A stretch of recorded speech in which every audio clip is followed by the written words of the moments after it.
آج کی یہ کہانی ایک ایسی معصوم لڑکی کی ہے جس کی زندگی اس کی سگی خالہ کی سازشوں کی نظر ہو گئی۔ چلیے شروع کرتے ہیں آج کی یہ سچی اور دل افروز کہانی۔ جن دنوں میری عمر 15 برس تھی، خالہ مجھے اپنے گھر لے آئیں۔ وہ لاہور میں رہتی تھیں، قریب ہی ان کے رشتہ داروں کا گھر تھا جن کی بیٹی فوزیہ خالہ کے گھر آتی جاتی تھی۔ یوں اس کے ساتھ میری دوستی ہو گئی اور پھر میں بھی ان کے گھر جانے لگی۔ فوزیہ کا بڑا بھائی کاشف بہت حسین تھا، میں چوری چھپے اس میں دلچسپی لینے لگی، مگر جب وہ میرے سامنے آتا تو میں شرم کے مارے اٹھ کر چلی جاتی۔ یوں ہی کئی دن گزر گئے اور میں کاشف سے بات نہ کر سکی۔ انہی دنوں عید آ گئی، مجھے چاند رات کو چوڑیاں منگوانی تھیں۔ فوزیہ نے کہا کاشف شام کو میری چوڑیاں لینے جائے گا، تم اپنے ہاتھ کی ایک چوڑی دے دو، وہ سائز دیکھ کر لے آئے گا۔ میں نے فوزیہ کو رقم اور اپنی کلائی سے ایک چوڑی اتار کر دے دی۔ رات کو فوزیہ چوڑیوں کا ڈبہ لائی اور مجھے تھما دیا۔ میں نے خوشی خوشی ڈبہ کھولا، چوڑیاں ایک کاغذ میں لپٹی ہوئی تھیں، نکال کر دیکھی تو وہ بہت پیاری تھیں۔ فوزیہ نے کہا تمہاری باقی رقم بھی ڈبے میں ہے۔ یہ کہہ کر وہ چلی گئی تو میں نے رقم نکالنے کے لیے ڈبہ الٹ دیا، مگر اس میں بقایا رقم کی بجائے پورے روپے برآمد ہوئے، ساتھ ہی ایک رکا تھا۔ میں نے اسے کھول کر پڑھنا شروع کیا۔ لکھا تھا جب سے تم آئی ہو میں نے بہت کوشش کی ہے کہ تم سے بات کروں، مگر تم بھاگ جاتی ہو۔ ایک چھوٹی سی فرمائش ہے کہ مجھے اپنے دل میں تھوڑی سی جگہ دے دو۔ ان چوڑیوں کو عید کا تحفہ سمجھ لو اور دیکھو مجھے مایوس نہ کرنا، فقط کاشف۔ میں بے حد پریشان ہو گئی، خود سے زیادہ عید کے اس تحفے کی فکر تھی کہ اب کیا کروں۔ اگر چوڑیاں رکھ لیتی ہوں تو کاشف سمجھے گا کہ میں تحفے قبول کرنے والی لڑکی ہوں، اور اگر واپس کروں تو کیسے؟ راز فاش ہونے کا بھی ڈر تھا۔ فوزیہ سے کیسے کہتی کہ تمہارے بھائی نے ساری رقم واپس کر دی ہے، بات پھیل سکتی تھی۔ کاشف مجھے اچھا لگتا تھا، اس لیے میں اسے بدنام کرنا نہیں چاہتی تھی۔ کافی سوچ بچار کے بعد میں نے چوڑیاں رکھ لیں اور خط پڑھ کر پھاڑ دیا۔ میں نے سوچا کہ اس معاملے کو کسی پر ظاہر نہ کرنا ہی بہتر ہے۔ خالہ جان ویسے ہی ذرا کچی طبیعت کی تھیں، ان کے پیٹ میں کوئی بات نہیں پچتی تھی، اگر ان سے کہتی تو شور مچا دیتی اور ہر کسی کا سکون غارت کر ڈالتی۔ اس واقعے کے بعد میں ڈرنے لگی، لیکن دل میں ایک بے چینی سی رہنے لگی۔ شاید کاشف کا بھی یہی حال تھا، وہ بیچارہ عجیب شش و پنج میں تھا۔ اچانک خالہ بیمار ہو گئی اور انہیں اسپتال میں داخل کرنا پڑا۔ خالو اور خالہ زاد بھائی ان کے پاس اسپتال میں ہوتے تھے، کاشف ان کا کھانا پہنچاتا تھا۔ اس دوران فوزیہ آئی اور کہا کھانا ٹفن میں ڈال دو، کاشف اسپتال دینے جائے گا۔ یوں وہ صبح و شام کھانا لینے آنے لگا اور ایک دن اسے مجھ سے بات کرنے کا موقع مل ہی گیا۔ کہنے لگا میرا تحفہ قبول کرنے کا شکریہ، مجھے تو ڈر تھا کہ کہیں تم ہنگامہ ہی نہ کر دو۔ اب میرے دل میں اس کے لیے جگہ بن گئی تھی۔ خالہ جب تک اسپتال رہیں میری کاشف سے خوب باتیں ہوتی رہیں۔ جب وہ ٹھیک ہو کر گھر آئیں تو میرا فوزیہ کے گھر آنا جانا اور بڑھ گیا۔ ایک روز ہم چھت پر بیٹھے باتیں کر رہے تھے کہ کاشف کی امی نے ہمیں دیکھ لیا۔ میں تو فوراً اٹھ کر آ گئی، لیکن کاشف کی خوب شامت آئی۔ اس کے باوجود ہم نے رابطہ ترک نہ کیا۔ جب کاشف کی امی نے دیکھا کہ ہم باز نہیں آ رہے تو انہوں نے خالہ سے میری شکایت کر دی۔ خالہ نے مجھے بہت ڈانٹا اور میرا کاشف کے گھر جانا بند کر دیا۔ 1 ماہ تک میرا کاشف سے سامنا نہ ہو سکا۔ میرے دل پر اتنا بوجھ تھا کہ بیان نہیں کر سکتی۔ آخر تنگ آ کر میں خود ان کے گھر چلی گئی اور کسی کی پرواہ کیے بغیر کاشف سے باتیں کرنے لگی۔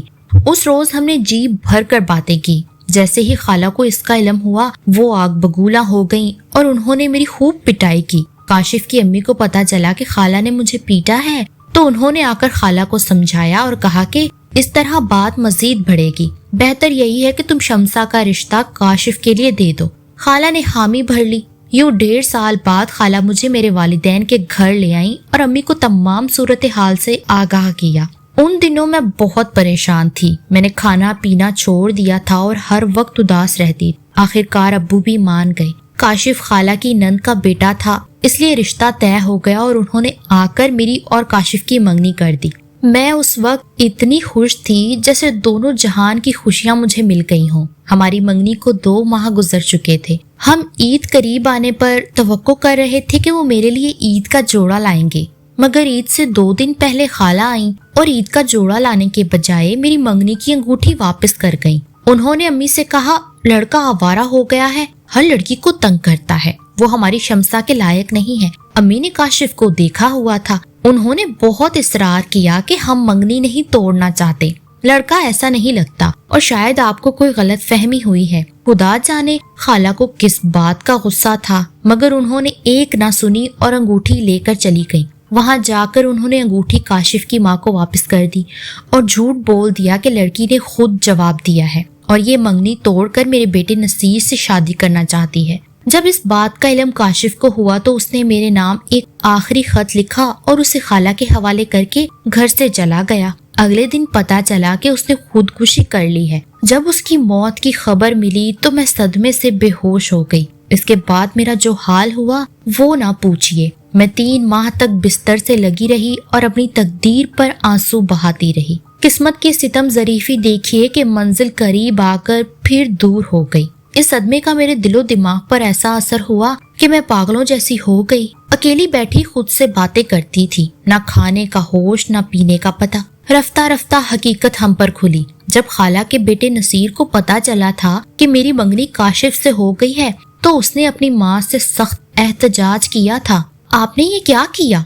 मैं शमसा को पसंद करता हूँ और आपने उसका रिश्ता कहीं और कर दिया। माँ ने समझाया कि अब बात आगे बढ़ चुकी है, तुम किसी और को पसंद कर लो, मगर वो ना माना। उसने कहा कि दिल का मामला है, कोई खेल नहीं कि मैं अपनी पसंद बदल लूं। ये मंगनी खत्म करें, मैं शमसा को किसी और का नहीं होने दूंगा। बेटे के इसरार पर मजबूर होकर खाला ने ये जालिमाना कदम उठाया था। वो भी नहीं जानती थी कि काशिफ ये सदमा बर्दाश्त न कर सकेगा और जान से गुजर जाएगा। अगर वो जानती तो शायद कभी ऐसा न करती।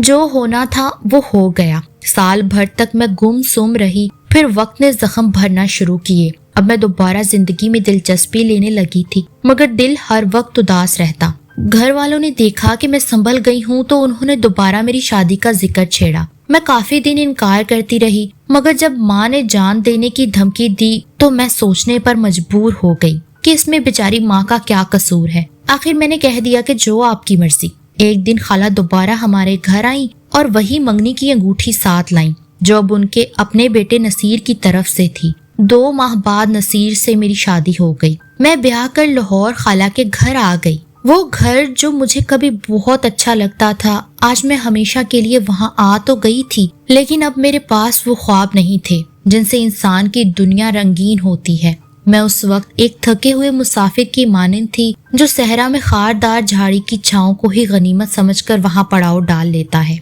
मेरी रूह गमों के सहरा को पार करते करते जख्मी हो चुकी थी। मैं दिलजोई की तालिब थी जो काशिफ का गम भुलाने में मेरी मदद करे, मगर नसीर बहुत खुदगर्ज साबित हुआ। उसे मुझसे मोहब्बत नहीं थी बल्कि मुझे पाने की एक जिद थी, वरना मोहब्बत करने वाले ऐसा सलूक नहीं करते। शादी के दूसरे दिन ही उसने अपना असल रंग दिखा दिया और मुझे ताने देने लगा। बात बात पर कहता, तुम्हें ये गम भूलना ही होगा क्योंकि तुम्हारा चाहने वाला काशिफ मर चुका है। पहले पहल खाला ठीक रही, फिर वो भी तानेबाजी पर उतर आई। कहती, ऐ लड़की नई दुल्हन हो, ये क्या सर झाड़ मुंह फाड़ बनी बैठी हो? अब उसका मातम कब तक करोगी? अब माजी के किस्से भूल जाओ।